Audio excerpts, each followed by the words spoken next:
Hello and welcome to Nice Mention. Today I'm going to be doing a review for Pumpkin Sisters. So a while back I reviewed the first few episodes of the series and I had no intention on reviewing the rest of it. But after watching it, I can honestly say that I wanted to talk about it some more, so fuck it, here we are in the plot synopsis. So a few years ago in this universe there was a war, but then it ended, but some shit got fucked up. Fast forward to present day, we follow the War Relief Division unit known as State Section 3 Pumpkin Scissors. Their mission: fix stuff that is broken, get the opinion up, and help out where they can. I really like the tone for this series. For the most part it's serious, but it can be very lighthearted when it wants to be, and it can be very dark when it wants to be, and you never get tonal whiplash when it goes from one to the other, which is quite nice. I really like how the anime handles war. It doesn't preach at you that it's the worst thing ever, but it doesn't try to glorify it either. It gives you enough information to come to your own conclusion, which is quite nice.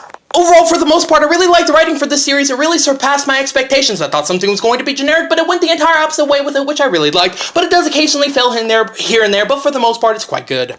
The pacing is a bit slow, but I didn't mind it until the majority of the last few episodes felt very draggy and just in general slow. The very last episode managed to pull it out a little bit, but the majority of the last episodes just feel a little too draggy for my taste. The ending feels like a season finale, not a series finale. There are a lot of strings left open, and I did not care for that, but I actually do feel kind of satisfied with it. I don't know. Overall, I guess I don't mind it.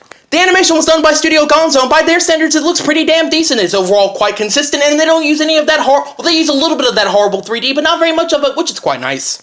Overall, the action scenes are fun, the character designs are nice, and the world design looks quite cool. I really like how they designed Olin, our main male character. The characters are all in all a mixed bag. A lot of the one-off characters aren't all that interesting. In fact, most of them feel like they exist purely to serve the plot.